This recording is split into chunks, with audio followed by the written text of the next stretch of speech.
The darkest web. Hello again, minions. Well, spring has sprung.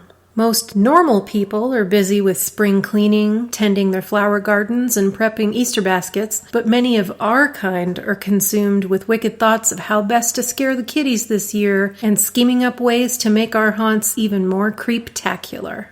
But speaking of Easter, if you've listened to the last few Hauntcast episodes, by now you've probably noticed that I'm a huge fan of the holiday mashup. Finding ways to spookify all non-Halloween holidays is a favorite pastime of mine, so let's talk about a couple of ways to enjoy a slightly creepier Easter. Google creepy Easter bunny photos. Seriously, go ahead and do it. You'll find dozens of websites with large photo collections of horribly terrifying Easter bunnies and frightened children. Kids who are no doubt emotionally scarred by the memory of the costumed abomination that they're being forced to pose with. It's pretty wonderful, really. Want some schlocky Easter-themed horror movie suggestions?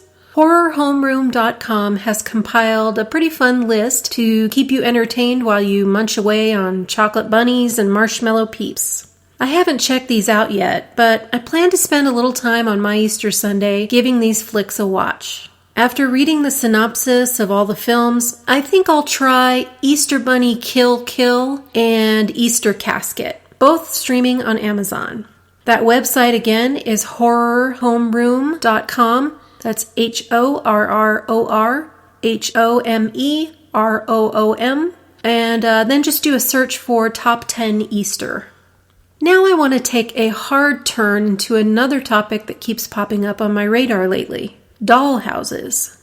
The creepy doll has long been a horror trope, but the actual doll's house? That's something that's somewhat more recently been of interest.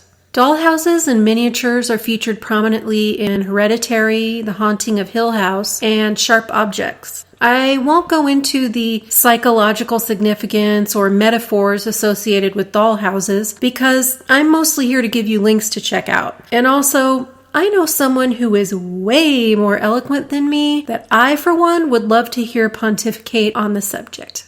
Not naming any names or anything revenant. However, I will include a couple of links to some interesting articles on the subject in the show notes. If you do an Etsy search for haunted dollhouse, you'll find an incredible wealth of spooky, beautifully detailed items scaled to fit into a dollhouse or miniature display.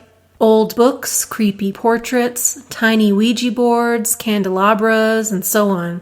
My favorite purveyor of creepy dollhouses is a shop called Twisted Copper Forest, owned by artist Julie Steele. It looks like right now she's sold all of her dollhouses. Check out her sold listings. But you can find a wonderful photo collection of her work on a website called Geek X Girls. That's GeekXGirls.com. And then do a search for Julie Steele, spelled Julisteel. Or, of course, you can find the link in the show notes. You can also check her out on Facebook as Twisted Copper Forest. I think it would be really fun to try making a miniature haunted house. If you do too, there are several helpful YouTube videos showing different methods, but my favorite might be from a channel called Square to Spare. She has 3 videos I'd recommend you check out: the DIY miniature haunted house, DIY miniature terrain, and DIY miniature abandoned car.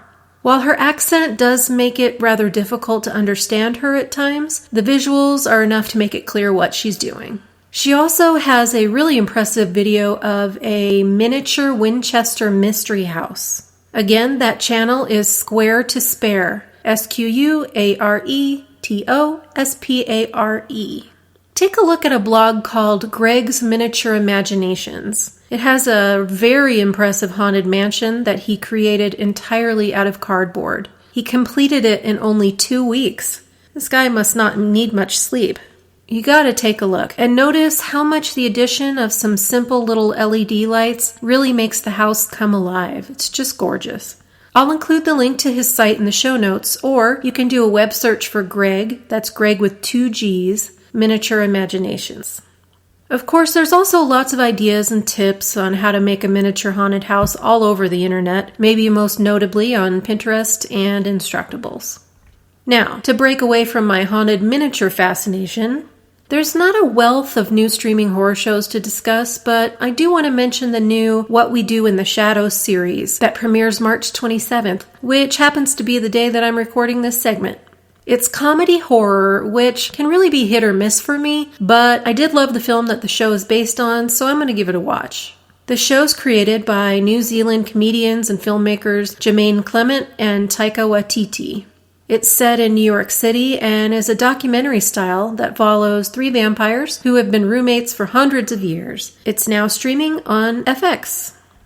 Looking for some Halloween-themed clothing or accessories? Make your way over to sweetmidnight.com. Renee Harper is the proprietress. She's got men's shirts, ladies' skirts, shoes, purses, and other accessories. Her line featuring vintage-inspired characters called Halloween Party Animals might be my favorite. My other favorite theme is called Trick or Treat in the Graveyard. Her stuff is really charming and her prices are very fair. And if you ever happen to be in southern Arizona, which is my neck of the woods, you can also take a guided ghost tour through the old mining town of Bisbee with Renee as your host. Even if ghosts really aren't your thing, it's fun to take an evening walk and learn about the town's history. Her website is spelled like it sounds, Sweet Midnight, SweetMidnight.com. Now let's talk about a cool haunt and one prop in particular that caught my eye. Grimwood Hollow is a yard display haunt from Burbank, California. This haunt has some really beautiful lighting, using bright saturated colors but still maintaining a very creepy look. There's a lot of spooky goodness packed into this graveyard with great attention to detail. Home haunters Steve and Nicole Catronio have really successfully achieved layers and layers of depth with how they've set up their display. They've made some really gorgeous tombstones too, but the prop I really want to shout out is the Stirring Swamp Witch.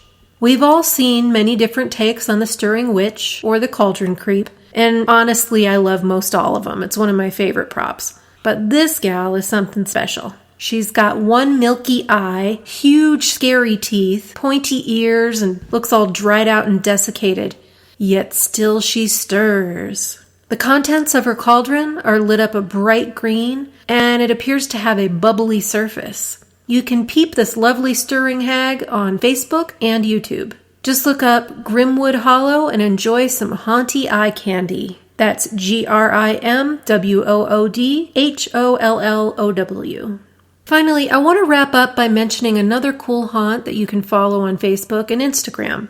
Coincidentally, this is another Burbank haunt. It's called the Backwoods Maze and has been running since 2003. It's a longer walkthrough haunt set up in the backyard of the Gustafson family's house. The theme of this haunt is a crazy mix of post-apocalyptic junkyard, Roger Rabbit, sci-fi, cyberpunk, toxic nightmare. It features animal-human hybrid creatures and really creepy plant-human mashups.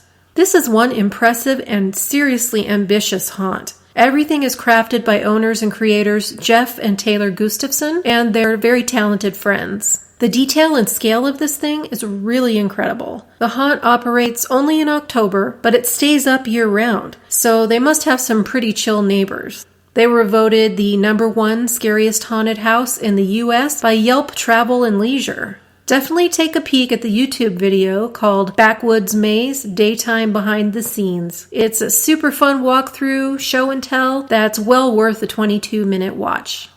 Well, I think that's it for this month's segment. From Easter creeps to demented dollhouses to home haunty goodness, enjoy and have a spine-tingling spring. I'll be here, lurking, patiently waiting until you return to the darkest web.